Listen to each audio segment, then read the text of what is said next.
Bonjour mes amis, toujours moi, Paul Gimbal. Comme je m'y suis engagé, ben aux 2-3 jours on met une vidéo, puis on en met un autre, puis on en met un autre, puis je fais ça juste parce qu'il n'y a pas de raison. Tu sais, j'écrivais ça moi à un moment donné, je disais les seules choses qui étaient raisonnables de faire sont celles qui sont faites sans raison. Puis c'est ça, je le fais juste parce que ça me tente. Ça me tente de te laisser ça, si ça peut être utile. Donc, depuis notre dernière capsule, dans notre dernière capsule, on a parlé de quatrième étape, d'inventaire.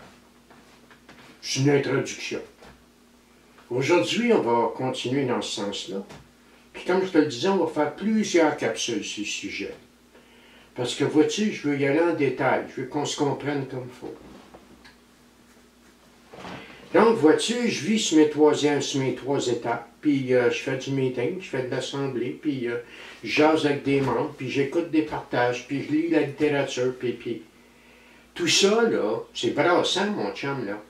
Parce que ça réveille, là.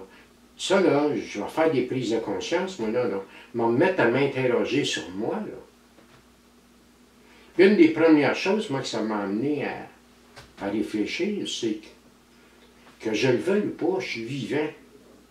Donc, je suis un être relationnel, moi. Je suis en relation avec les autres, je suis en relation avec mon environnement, je suis en relation avec ma vie intérieure, je suis en relation avec un tas de choses. Puis il a fallu que je comprenne assez vite, puis je l'ai compris assez vite, que je n'ai pas appris, moi, à être en relation. Je ne sais pas être en relation, je ne sais pas c'est quoi, ni avec moi-même, ni avec les autres, ni avec mes rêves, ni avec mes sentiments. Ce qui va faire que dans mes relations, quelles qu'elles soient, je suis tout le temps rempli d'insatisfaction, de blessures, de ressentiments, d'apitoiement, de pauvre petit de moi, puis il n'y a rien de simple, tu comprends? Ça, j'ai réalisé ça en écoutant les autres. J'ai commencé à comprendre ce que ça voulait dire, que j'avais une personnalité fortement égocentrique, tu comprends? L'ego, là, c'est pas le problème. L'ego, c'est le centrisme. Le centrisme, ça, c'est le problème. C'est toujours le isme, hein? L'alcoolisme, le calisme, en tout cas. C'est toujours ça le problème. Ma façon égocentrique de composer avec la vie, de voir la vie, des lorgnettes, des lunettes complètement faussées, d'une grande sincérité, mais qui vont faire que je suis toujours dans le champ.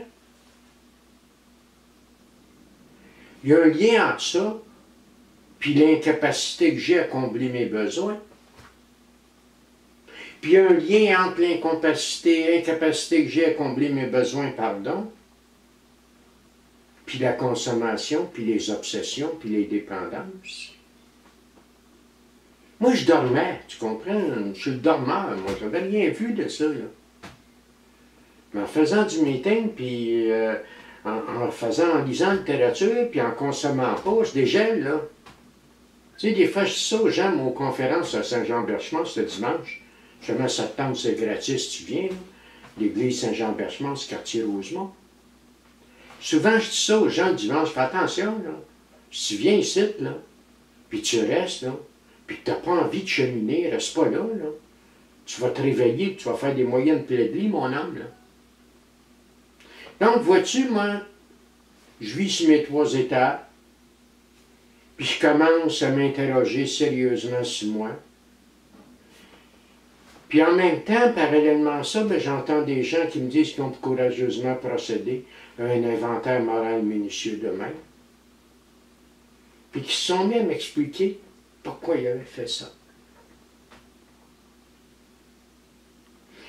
Vois-tu, je comprenais l'alcoolisme au travers de l'histoire des autres. À un moment donné, c'est au travers de mon histoire à moi que j'ai besoin de comprendre. J'ai besoin de refaire le chemin qui m'amène à la maison. Tu sais, la parabole de l'enfant prodigue, il était pas bien, il est parti, il fallait qu'il revienne. On va en faire à un moment donné, je te le promets. On va faire 2, 3 vidéos pour ça aussi. Parce que c'est tellement vrai. C'est tellement d'actualité. Donc, j'ai eu besoin, comme je te dis, j'ai commencé à ressentir le besoin de revenir en moi. De revenir m'habiter. Ça, c'était une des raisons pour lesquelles je me devais de rédiger mon inventaire. L'autre raison, je vais la comprendre plus tard en 5e étape, c'est de connaître la nature exacte de mes torts. Va voir le mot tort dans le dictionnaire Larousse, puis il y a une des définitions qu'on va dire erreur de cheminement due à l'ignorance ou l'incompétence. Moi, j'étais un gars intelligent, comme beaucoup de monde, sauf que moi, j'ai valorisé ça très, très fort. Fait que d'être obligé d'admettre que j'étais un ignorant dans certains domaines essentiels, ça a fait qu'on décoller le chrome après mes oreilles, ça me tentait pas, pantoute. Mais même si ça me tente pas, c'est ça la vérité. Puis une autre affaire, comment apprendre avec les membres puis mon propre cheminement, c'est que la vérité rend libre. C'est pas toujours le fun, j'en conviens.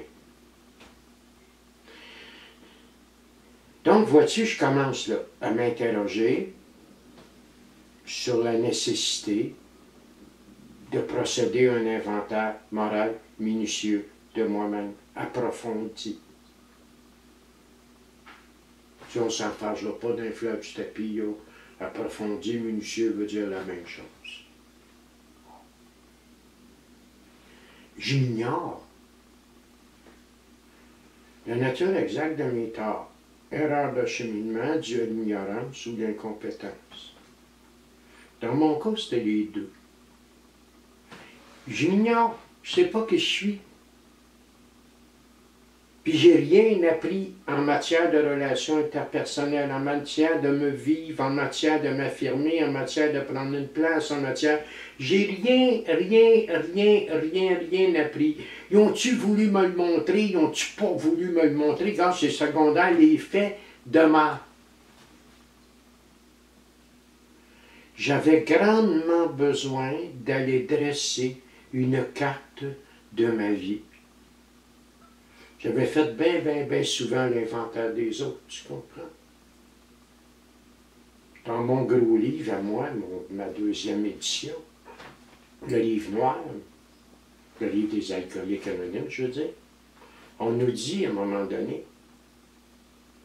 chaque alcoolique, c'est comme un acteur qui joue dans une pièce de théâtre et qui veut diriger toute la représentation.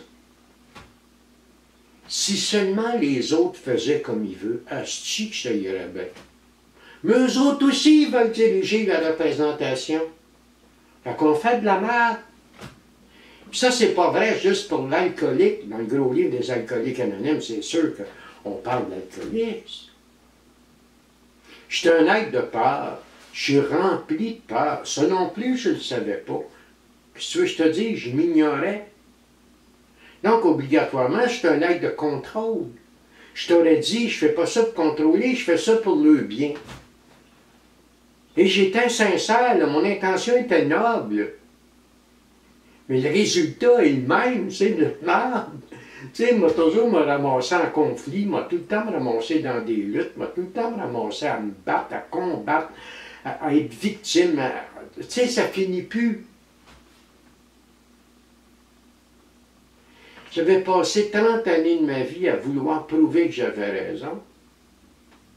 Puis après avoir courageusement procédé à un inventaire moral minutieux de moi-même, j'en suis venu à croire qu'il était préférable d'être heureux que de vouloir avoir raison.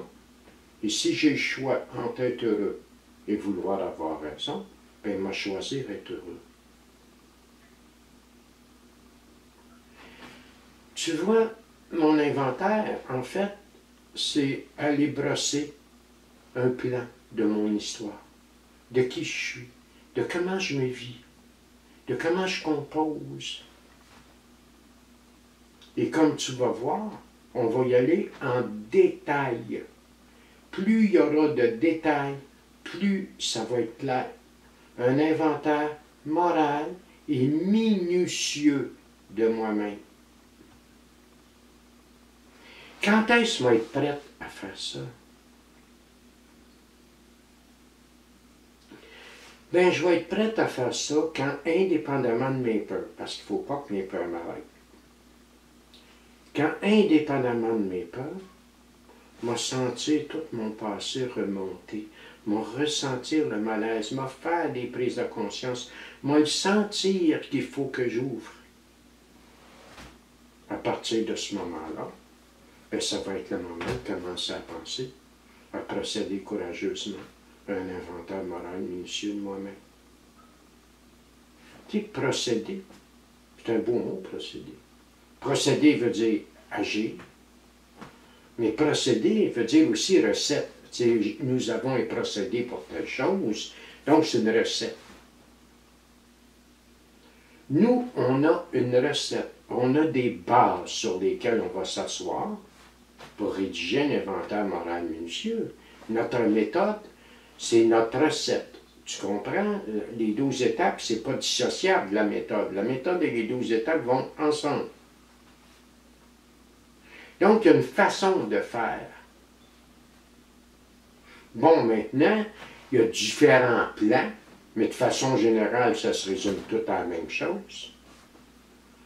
Il y a une façon de le faire. Si je ne suis pas prêt à tout y mettre, si je ne suis pas prêt à une rigoureuse honnêteté, si je ne m'aime pas encore assez pour y mettre le temps nécessaire, parce que ça va prendre du temps. Tu sais, faire une quatrième étape là, dans le détail, comme il faut, ben c'est facilement 40 heures d'écriture. On va en parler le prochain coup, là. Ah oui, ben oui, d'écriture. Un inventaire, si tu vas dans le dictionnaire, c'est un dénombrement écrit, article par article. C'est pas de mémoire. Un inventaire, c'est écrit. On va aller tenir le bilan d'une vie. Parce que tantôt, on va avoir besoin de ces écrits-là, puis tu vas voir pourquoi. Écoute, pour aujourd'hui, c'est assez. On va y aller bien tranquillement comme ça. Puis, on va essayer de s'en aller vers réaliser cet inventaire moral minutieux. Le mode de vie, là, il ne se fait pas tout seul. Tu comprends? Il ne se fait pas tout seul. Il se fait au nous. Ceux qui ont plus d'expérience par rapport à ceux qui en ont moins. Tu sais, quand on dit qu'ils partagent entre eux leur force, leur expérience et leur espoir, on partage aussi nos faiblesses, parce qu'on en a tous. C'est ça notre grande force. Tu sais, tu ne procèdes pas à un inventaire moral minutieux de toi-même avec des gens comme guides, témoins lucides, qui n'ont jamais fait ça. Voyons donc, ils savent pas. Ils sont pas méchants, mais ils savent pas où tu t'en vas, puis ils ne comprendront pas ce que tu es en train de faire. Tu comprends? J'ai toujours dit, moi, un peu comme mon parrain disait, Jacques Turgeon, le mode de vie, c'est fait par des tordus, pour des tordus. Moi, ici présent, ton humble serviteur, je suis un tordu parmi les tordus qui, après 36, 37, 37 ans de cheminement, est encore en train de se détordre.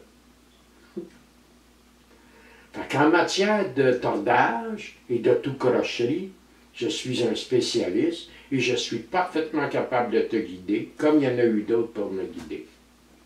Écoute, on va laisser ça là pour aujourd'hui, on va fermer ma trappe, puis on va te souhaiter une belle journée. Puis si ça te tente tes partages, on s'en vient dans le gros stock. Bonne fin de journée.